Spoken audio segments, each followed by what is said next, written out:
اللي بيدور على لوازم الصيف والمصيف لازم يجي هنا. شارع خالد بن الوليد من اشهر الشوارع في اسكندرية وارخص المحلات هنا. تعالوا النهاردة نعمل جولة ونتفرج على المحلات ونشوف كمان اسعارها. اهلا بيكم في قناة ايجي تورينا. لو اول مرة بتشوفوا القناة، انا مرشدة سياحية وبعمل فيديوز عن اماكن سياحية واثرية في مصر. لو عجبتكم القناة اضغطوا حالا على سبسكرايب علشان توصلكم كل الفيديوز اللي ممكن تكونوا بتدوروا عليها، وما تنسوش تفعلوا الجرس عشان توصلكم كل الفيديوز اول باول. ازاي توصلوا للشارع ده؟ الشارع ده موجود في منطقة ميامي، وهنا ده شارع البحر الكورنيش، وتقدروا تاخدوا اي حاجة بتوصلكوا للشارع ده. هو مشهور جدا. على اوله في كشري التحرير اللي هو باللون الاخضر اللي احنا شايفينه قدامنا، ولو طولتوا قدامنا هتوصلوا للعصافرة والمنظرة وبعد كده المنتزه. الشواطئ في الجنب ده زحمة جدا دلوقتي، واستنوا الفيديوهات الجاية هتكون عن الشواطئ، اشهر الشواطئ اللي موجودة هنا شواطئ البوريفاج. بندخل الشارع بنلاقي فيه على الجنبين محلات كتيرة. في هنا تيشرتات رجالي سعرها 250، وهنا عندنا مجموعة كبيرة من الشنط، وفي كمان شنط مدارس ابتدت تنزل دلوقتي على الرغم ان احنا لسه في شهر 7. اسعار الشنط هنا بتبدأ من 150، وفي كمان شنط سفر. الشارع ده بيكون اغلبه مصيفين، واغلب المصيفين بيكونوا مقيمين هنا في منطقة ميامي، وخاصة في شارع خالد بن الوليد لانه بيبقى قريب من كل الشواطئ. طبعا الشارع ده فيه محلات كتيرة جدا في كل حاجة انتوا تتخيلوها، زي محلات هدوم، شرابات، ومحلات للشنط بكل انواعها، ومحلات للنضارات والساعات، وكمان في محلات لألعاب الأطفال والميك اب والشوزات بكل أنواعها. قدامنا في تشكيلة من الملابس البيتي، والحاجات دي معمولة في خامات بقى مختلفة زي القطن زي الكتان، وهنا أسعارها بتبدأ من 100 جنيه زي ما احنا شايفين قدامنا. وتقدروا تختاروا بقى أي حاجة انتوا عايزينها هنا، وبتلاقوا كل المقاسات. الشارع ده هتلاقوا الحاجات فيه شعبية شوية، هتلاقوها صناعة مصرية. هنا مش هتلاقوا حاجات براندات، فاللي بيحب يشجع المنتجات المصرية منتجات البلد يقدر يجي هنا ويختار كل اللي هو عايزه، وبأسعار معقولة جدا. وتشكيلة البنطلونات اللي قدامنا دي سعرها زي ما احنا شايفين ب130. احنا دلوقتي في شهر 7 في صيف 2024.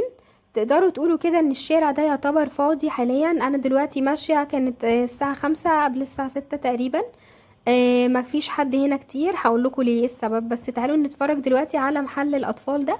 شايفين الاسعار هنا، محل هدوم اطفال الاسعار هنا بتبدأ من 60 جنيه.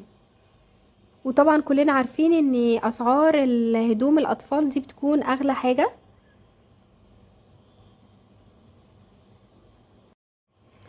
احنا عارفين ان الصيف ده حر شوية ودرجة الحرارة عالية، فما فيش حد بيقدر ينزل بالنهار، على الرغم من قرار غلق المحلات الساعة 10. الساعة 10 كل الشارع ده بيبقى ضلمة، ما بيبقاش في حد بيقدر يفتح المحل بعد الساعة 10. لكن من بعد الساعة 6 بيكون في هنا عدد كبير من الباعة الجائلين بيفرشوا البضاعة بتاعتهم، بتكون موجودة على الرصيف لدرجة ان انت ممكن ما تقدرش تمشي في الشارع ده من كتر الزحمة.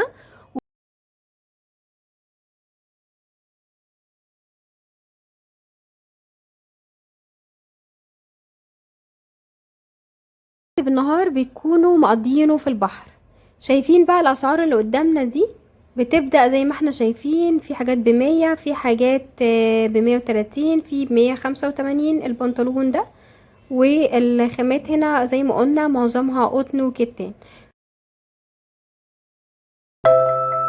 شايفين كمان قدامنا في تشكيلة من نظارات الشمس، ودي سعرها بيبدأ من 65.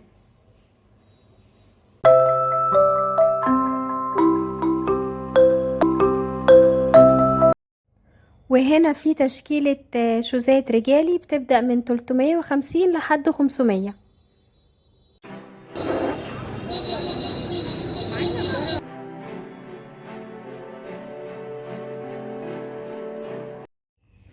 ده مش كاتب السعر على البنطلونات، تعالوا نسأله ونشوف سعر البنطلونات هنا كام. 150 اي بنطلون 150.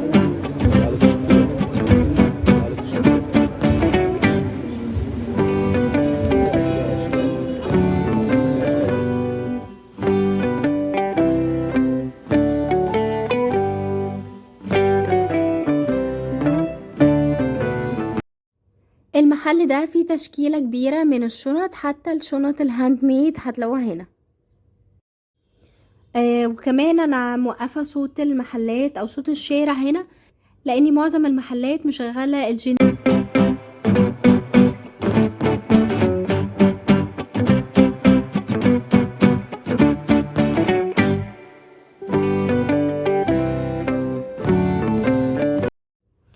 احنا لسه هنا في شهر 7. غالبا شهر 7 مش بتنزل فيه اوكازيونات، لكن المحل ده هو ارخص محل انا شفته. بتبدأ الاسعار بتاعته من سعر 55، في حاجات ب75، في حاجات ب85، وطبعا الاسعار دي انقرضت. فنقدر نقول كده ان المحل ده بيعتبر ارخص محل شفته بصراحة. شايفين الاسعار، حاجات ب45، ب160، ب170، في ب120. انا بس عايزاكم تتفرجوا هنا على تشكيلة الهدوم دي، لاني بتلاقوا هنا كل محل بيبقى حاطط اسعار ممكن تكون مختلفة عن المحل التاني، بس معظم الاسعار هنا بتكون متقاربة. وفعلا الاسعار دي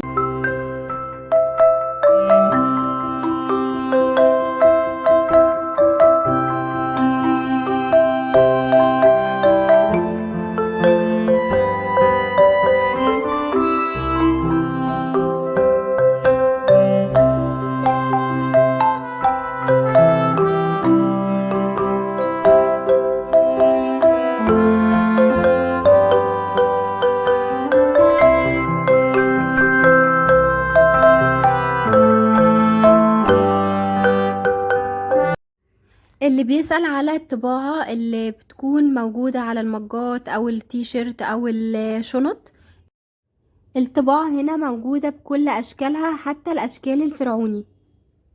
هنا في تشكيلة كبيرة من الشنط، شنط العادية وشنط سفر وشنط مدارس، وكمان في مجموعة كبيرة من النضارات.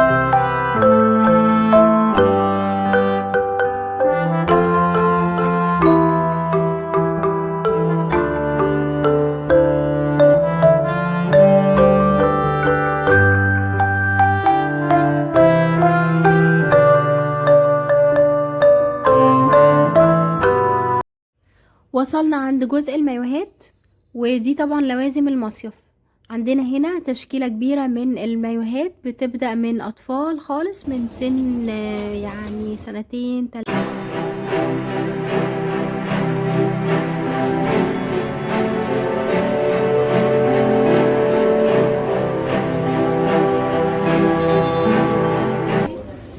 ايه افضل وقت تمشوا فيه هنا وتشتروا حاجتكم؟ افضل وقت هو الشارع ده بيكون في الصيف شغال 24 ساعة، لكن بسبب قفل المحلات الساعة 10، فبتكون المحلات هنا فاتحة من الصبح عادي خالص لحد الساعة 10 بالليل. تقدروا تتمشوا في اي وقت، لكن من بعد الساعة 6 الشارع هنا بيبقى زحمة خالص. يعني اللي ما بيحبش الزحمة هيكون مضطر ان هو ينزل الصبح لحد الساعة 6. هو بيكون الجو حر شوية، لكن الدنيا هنا بتبقى فاضية، وزي ما قلنا بعد الساعة 6 لحد الساعة 10 بتبقى زحمة. في هنا مفارش بتبدأ من سعر 35 جنيه. اللي بيحبوا الفضة هيلاقوا هنا برضو محلات خاصة بالفضة.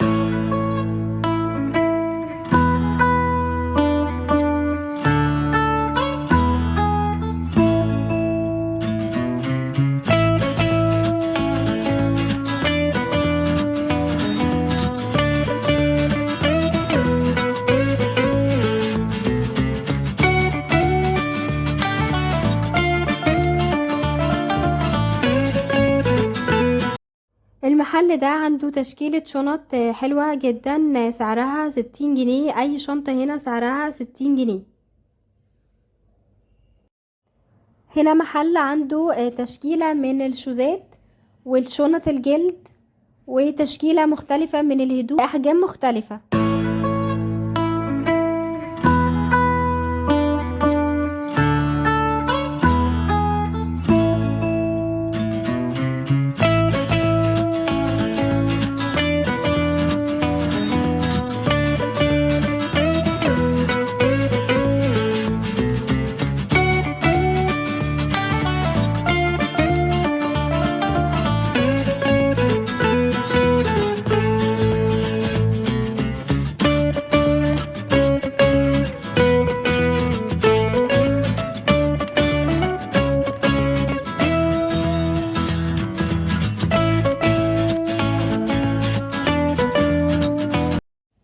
رجعنا للشارع تاني، هنا قربنا نخلصه. في هنا محل فضة، وده تشكيلة من الحلقان والاكسسوارز بتبدأ من 25 جنيه.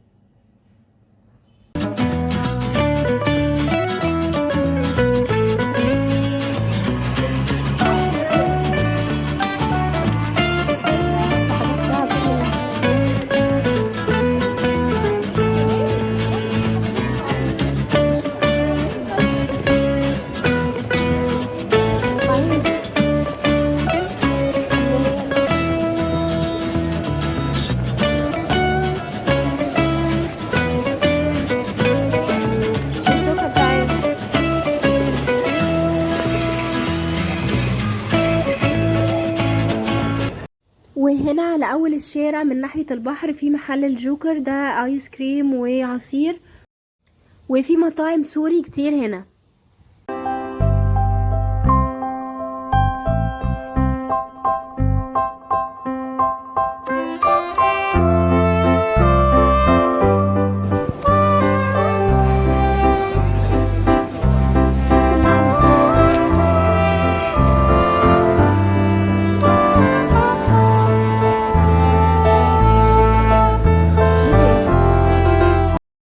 ودي تكون جولتنا النهاردة في شارع خالد بن الوليد، وده أرخص شارع موجود في اسكندرية. أتمنى الجولة تكون عجبتكم واستفدتوا منها، وعرفنا هنا الأسعار، وعرفنا ايه المحلات اللي موجودة اللي تقدروا تيجوا وتشتروا منها وتدعموا الصناعة المصرية، صناعة بلدنا.